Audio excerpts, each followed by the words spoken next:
Hello guys, कैसे हो आप सभी।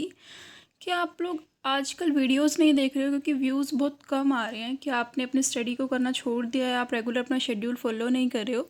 देखो, अब आपको और अच्छे से तैयारी करनी चाहिए क्योंकि टीएसएसबी ने अपनी वैकेंसीज़ को निकालना शुरू कर दिया है। वैकेंसीज़ अब आ रही हैं, पीजीटी की कुछ वैकेंसीज़ और जो नॉन टीचिंग की वैकेंसीज़ है वो आ चुकी हैं। तो हम ये उम्मीद कर सकते हैं कि नेक्स्ट मंथ तक हमें अपनी पीआरटी की वैकेंसीज़ भी देखने को मिल जाएंगी। तो अब आपको और अच्छे से शेड्यूल बनाकर और बढ़िया तरीके से प्रिपेयर करना है। हो सकता है 1-2 महीने में एग्ज़ाम हो जाए, बाद में हमें पढ़ने का टाइम नहीं मिलता नोटिफिकेशन आने के बाद। अभी हमारे पास मौका है कि हम चीज़ों को बहुत खोल खोल कर पढ़ सकते हैं, डीपली पढ़ सकते हैं। उस टाइम हम सिर्फ रिविजन में ही हमारा जाना चाहिए। तो हमें अभी तैयारी पहले से ही करके रखनी होगी। ठीक है, तो चलिए शुरू करते हैं आज की क्लास। पहला आज का टॉपिक है बुक्स के अंदर पहले है टेक्स्ट बुक। हम सभी को पता है जो टेक्स्ट बुक है उसको एक इंडिस्पेंसिबल सोर्स माना गया, यानी परम आवश्यक सोर्स माना गया है इंस्ट्रक्शनल प्रोसेस के अंदर। वो या तो गवर्नमेंट या फिर गवर्नमेंट जो अथोराइज्ड एजेंसीज होती हैं नेशनल लेवल पर, जैसे एनसीईआरटी, स्टेट लेवल पर जैसे एससीईआरटी, इन सब के द्वारा इन टेक्स्ट बुक को डेवलप किया जाता है। और ये जो टेक्स्ट बुक हैं वो स्टैंडर्ड सोर्स होती हैं और for instructional process minimum requirement है टेक्स्ट बुक। यानी इंस्ट्रक्शनल प्रोसेस के अंदर जो हम पढ़ा रहे हैं, टीचिंग है, उसके अंदर टेक्स्ट बुक मिनिमम, यानी टेक्स्ट बुक तो होनी ही चाहिए एटलीस्ट बच्चों के पास, तब हम कोई इंस्ट्रक्शनल प्रोसेस को आगे बढ़ा पाएंगे। ठीक है, अब इसमें आगे ये लाइन दिया है कि इन टेक्स्ट बुक की 1-2 कॉपी हमेशा रेफरेंस सेक्शन में रखी होती है, लाइब्रेरी में रखी होती है, जिनको रेफरेंस या रिसोर्स सेंटर से बाहर हम नहीं ला सकते हैं। हम टेक्स्ट बुक को लोन पर भी ले सकते हैं, किसी से उधार भी ले सकते हैं। It is stated that this text book foreclose any possibility of innovation by an active participant of the learner both।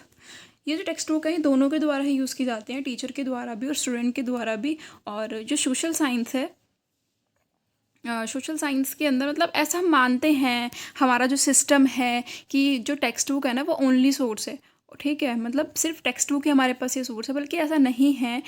Text book की मदद से हम इनोवेशन कर सकते हैं, एक्टिव पार्टिसिपेशन कर सकते हैं लर्नर्स का, हमारी हेल्प के लिए है। मतलब एकमात्र साधन हम ना माने बल्कि एक साधन है। ये तो इस बात पर तो मैं एग्री करेंगे।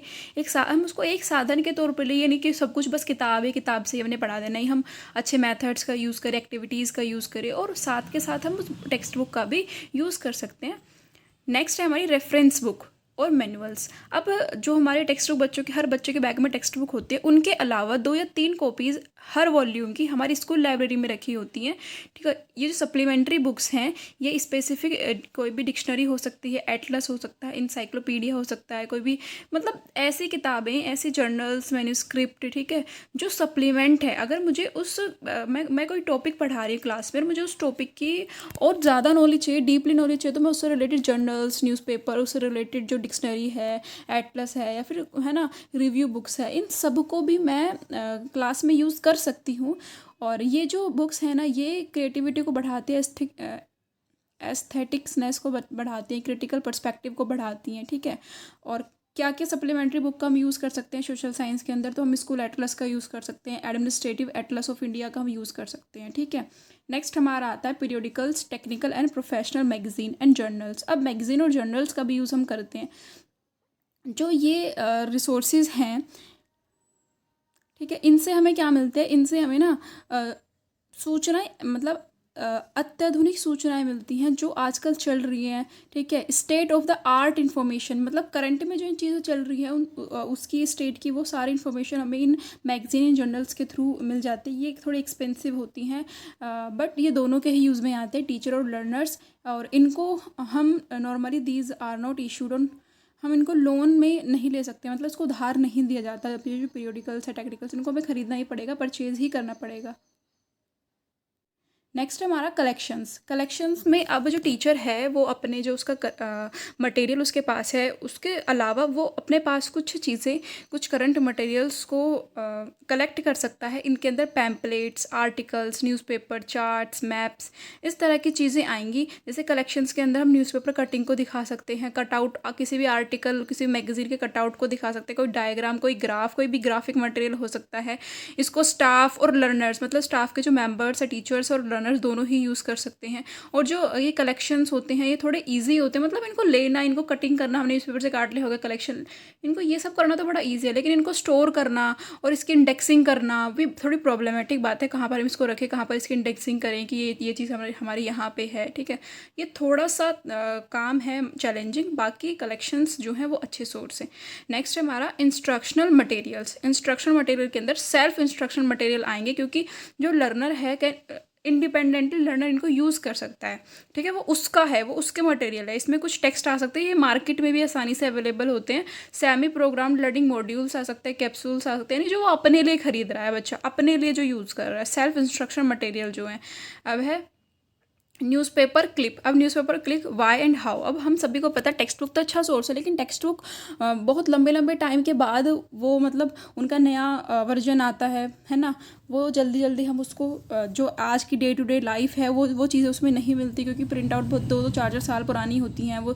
तो हमारी कुछ सोशल साइंस के अंदर ऐसे सब्जेक्ट होते हैं, पॉलिटी, इकोनॉमिक्स, जो हाईली डायनेमिक हैं, जो चेंज होते रहते हैं, उसमें रोज़ नया नया कुछ आता रहता है। तो इसके लिए हमें न्यूज़पेपर बहुत हमारे काम आएगा, क्योंकि न्यूज़पेपर के अंदर डे टू डे इवेंट्स की, पॉलिटिकल साइंस हो गया, इकोनॉमिक्स हो गया, नेचुरल डिजास्टर हो गया, इनकी रिपोर्टिंग दी होती है। तो इस तरह से न्यूज़पेपर का यूज़ अपनी सोशल साइंस की क्लास में कर सकते हैं। जो सोशल साइंस टीचर है वो should keep abreast of current events by reading a variety of newspaper. पता है जो हमारा सोशल साइंस का जो टीचर है ना, उसको एब्रेस्ट का मतलब होता है किसी चीज़ से कदम मिलाकर चलना। तो सोशल साइंस के टीचर को ना जो ये न्यूज़पेपर है ना, इसके क्योंकि न्यूज़पेपर में करंट इवेंट्स दिए हुए हैं, तो हमें करंट इवेंट से कदम मिलाकर चलना है, वो हमारे लिए उतने ही ज़रूरी है, ठीक है। तो हम किन किन तरीक़ों से न्यूज़पेपर का यूज़ कर सकते हैं। पहला, हम इनको बुलेटिन बोर्ड पे लगा सकते हैं। फिर हम इनसे कोई फाइल से स्पेसिफिक थीम्स दे सकते हैं। हम कोई भी ग्रुप डिस्कशन करा सकते हैं, असाइनमेंट बना सकते हैं, इंडिविजुअल स्टडी करा सकते हैं बच्चों को, और एक टॉपिक इंट्रोड्यूस करा सकते हैं जो न्यूज़पेपर से रिलेटेड हो, क्लासरूम में उस पर डिस्कशन हो जाए, इस तरह से। अब नेक्स्ट है हमारा म्यूज़ियम। म्यूज़ियम के अंदर हमारे लोकल क्राफ्ट्स एंड म्यूज़ियम, सबसे पहला पॉइंट ये है। तो हम सभी को पता है कि जो सोशल साइंस है वो और ज़्यादा इंजॉयबल, इफेक्टिव हो सकती है अगर इसमें इनोवेशन हो, अगर हमारे टीचिंग मेथड्स में इनोवेशन आ जाए, कुछ नया आ जाए, न्यूनेस आ जाए, ठीक है। तो सोशल साइंस लर्निंग जो है इसमें इन्वॉल्व होनी चाहिए। म्यूज़ियम की विजिट लोकल, स्टेट और नेशनल लेवल्स पर हमें स्टूडेंट्स को एक्सप्लोर करने का मौका दिया जाना चाहिए। हम उन्हें कहीं घुमाने लेके जाएँ, किसी म्यूज़ियम में किसी लोकल क्राफ्ट को विजिट कराने लेके जाएँ, तो उसको ऑब्जर्व कर सकते हो उस एक्टिविटी को, ठीक है। तो इस तरह से लोकल स्किल्स, लोकल मटेरियल्स, ये सब चीज़ें वो सीख सकते हैं, इनके बारे में वो एक्सप्लोर कर सकते हैं। हैंडीक्राफ्ट में भी डिस्प्ले इन स्मॉल कॉर्नर, जो हमारे हैंडीक्राफ्ट होते हैं उनको हम स्कूल के स्मॉल कॉर्नर में भी हम उसको डिस्प्ले कर सकते हैं, और हम एक स्कूल का खुद का सोशल साइंस म्यूज़ियम बना सकते हैं। जब समर ब्रेक आते हैं तो हम सब बच्चों को लेकर जाते हैं historical monuments, charts indicating the effect of volcano, earthquakes, इस तरह की चीज़ें, पजल्स, गेम्स हम सब बच्चों को मतलब कराते हैं समर ब्रेक के टाइम पे। तो ये सारी जो चीज़ें हैं ना, ये नेचुरल एनवायरनमेंट से रिलेटेड जितने भी फिनोमिना हैं, उनको बच्चों को उनके मतलब उनके सराउंडिंग्स को जानने का उनको मौका मिलता है, ठीक है। और उसके बाद this museum could be laid out in different ways from time to time. ये जो म्यूज़ियम्स होते हैं मतलब हमें ना अपडेटेड रखते हैं। अगर हम इन म्यूज़ियम्स को फॉलो करेंगे, यहाँ पे विजिट करेंगे, तो हम कभी भी ना आउटडेटेड नहीं होंगे। और जो स्टूडेंट्स हैं उनको भी इन सारी एक्टिविटीज़ में इन्वॉल्व होना ज़रूरी है। अगर हम सोशल साइंस की बात करें तो उसमें म्यूज़ियम इंपॉर्टेंट रोल प्ले करता है इंटेलेक्चुअल और कल्चरल ग्रोथ की को बढ़ाने के लिए बच्चों की, ठीक है। और ये अपॉर्चुनिटी देता है कि बच्चे अपनी टेक्स्ट बुक में जो पढ़ रहे हैं, अपने क्लासरूम में जो पढ़ रहे हैं ना, उन सभी को अपने एक्सपीरियंसेस के थ्रू अपने आसपास से कनेक्ट कर पाएँ, उसको रियल लाइफ से कनेक्ट कर पाएँ। वैसे म्यूज़ियम के अंदर जो चीज़ें हैं वो हमारी विजुअल एड्स के अंदर आती हैं, ऐसा मानेंगे, लेकिन ऐसा नहीं है। ये सिर्फ विजुअल एड नहीं है, बल्कि बच्चों को क्यूरियोसिटी, ब्यूटी, एप्रिशिएशन, इंक्वायरी, इन सारी चीज़ों को प्रमोट करने में, स्टिमुलेट करने में बच्चों की हेल्प करता है। नेक्स्ट हमारा जो टॉपिक है वो है मूवीज़। देखो हर स्कूल वेल इक्विप्ड नहीं है, हर स्कूल में सारे इंफ्रास्ट्रक्चरल फैसिलिटीज़ नहीं है, जैसे टेलीविज़न हो गया, ओवरहेड प्रोजेक्टर हो गया, स्लाइड, मल्टीमीडिया। लेकिन मूवीज़ जो हैं वो एक बहुत अच्छा सोर्स हैं, सिर्फ मोटिवेशन और एलोबरेशन का ही नहीं, बल्कि ये रिव्यू और ओवरव्यू किसी पीपल के बारे में, किसी लोगों के बारे में, किसी प्रोसेस के बारे में, किसी फिनोमेना के बारे में हमें एक रिव्यू, एक ओवरव्यू प्रोवाइड करा सकते हैं।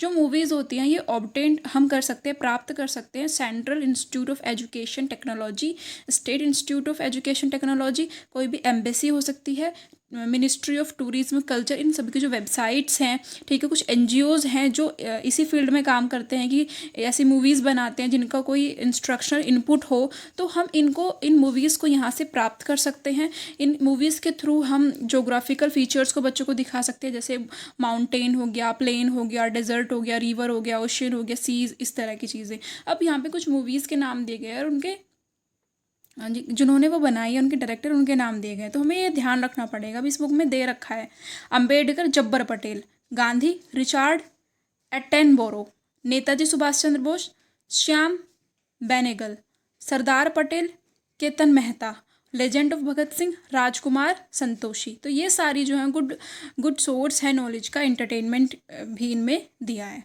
नेक्स्ट है हमारा इंटरनेट। इंटरनेट जो है कंप्यूटर बेस्ड लर्निंग है।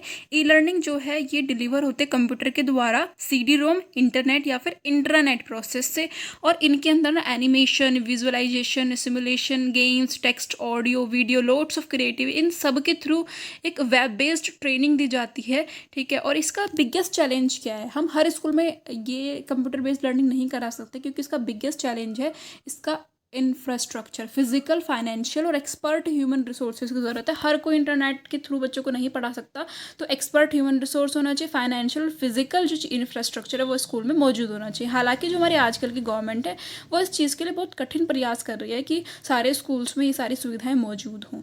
अब कुछ वेबसाइट्स के नाम दिए गए हैं, जैसे नेशनल पोर्टल ऑफ इंडिया और डायरेक्टरी ऑफ इंडिया, इसमें विकिपीडिया का भी नाम है, britannica.com। तो ये सारी वेबसाइट्स हैं जिनके थ्रू हम चीज़ें डिलीवर बच्चों को कर सकते हैं। नेक्स्ट टॉपिक है हमारा school and community as learning resources, ठीक है। सबसे पहले जो हमारा टीचिंग लर्निंग प्रोसेस है उसमें टीचर एज अ रिसोर्स क्या काम करता है। हम सभी जानते हैं जो टीचर है ना वो अपने आप में बहुत इंपॉर्टेंट इंस्ट्रक्शनल रिसोर्स है, क्योंकि टीचर सारी क्लासरूम एक्टिविटीज़ को कंट्रोल कर रहा है, उसकी नॉलेज, उसकी स्किल्स, उसके एक्सपीरियंस, कॉम्पिटेंसी, सारी चीज़ें डिसाइड करती है इफेक्टिवनेस को टीचिंग लर्निंग प्रोसेस की। और जो टीचर है वो एज एन इंडिविजुअल वो यूनिक होता है, और उसके जो एक्सपीरियंसेस होते हैं, जो उसने डिफरेंट सोशो इकोनॉमिक बैकग्राउंड से प्राप्त किए होते हैं, वो हमारी टीचिंग में बहुत ज़्यादा काम आते हैं। जो टीचर है उसको अपने इंटेलेक्चुअल रिसोर्सेज को टाइम टू टाइम एनरिच करते रहना चाहिए, उसको नेशनल सेमिनार्स, कॉन्फ्रेंस, ठीक है, और जो उसकी नॉलेज है, उसकी स्किल्स है, उसको अपडेट करते रहना चाहिए। लेटेस्ट बुक, जर्नल्स, मैगजीन्स के थ्रू उसको abreast of latest development in the area of study, जो उसका सब्जेक्ट है, जो उसका एरिया ऑफ स्टडी है, उसको क्या करना चाहिए, लेटेस्ट डेवलपमेंट के थ्रू उसको एब्रेस्ट करते रहना चाहिए, और उसकी पर्सनैलिटी, कैरेक्टर्स जो है उसको डेवलप करना चाहिए। तो इस तरह से जो टीचर है वो एक महत्वपूर्ण रिसोर्स के तौर पे काम करता है हमारी क्लासरूम के अंदर। अब स्टूडेंट एज अ रिसोर्स, हम सभी जानते हैं कि स्टूडेंट जो है ऑल्सो हेल्प करते हैं अपने इंस्ट्रक्शन को जॉयफुल, इंटरेस्टिंग, यूजफुल और इफेक्टिव बनाने में। आजकल हम सभी मानते हैं कि जो सोशल साइंस की जो क्लास है ना वो बोरिंग होती है, वो इंस्ट्रक्शनल एक्टिविटीज़ में पार्टिसिपेट बच्चा नहीं करता है, बच्चा सिर्फ एक लिसनर बन के मतलब सुन रहा होता है, पैसिव लिसनर बन के, और अगर उसको चीज़ें समझ भी ना आए ना तब भी वो क्वेश्चंस नहीं करता है।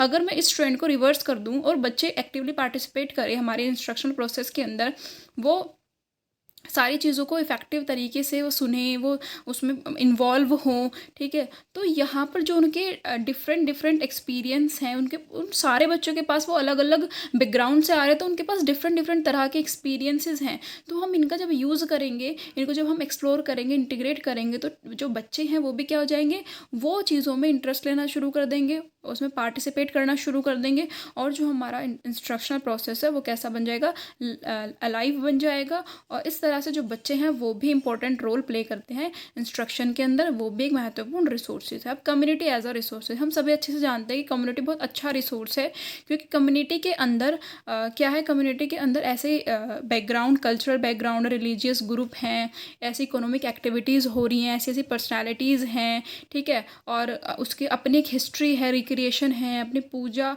मतलब वर्शिप वो अलग तरीके से करें। तो ये सारी चीज़ें हमारे एजुकेशन में भी हम बच्चों को पढ़ाते हैं, सिखाते हैं। तो हम इस तरह से कम्युनिटी का यूज़ अपनी क्लास में कर सकते हैं, जिससे बच्चा अपने लोकल एनवायरनमेंट से भी कनेक्ट होता है।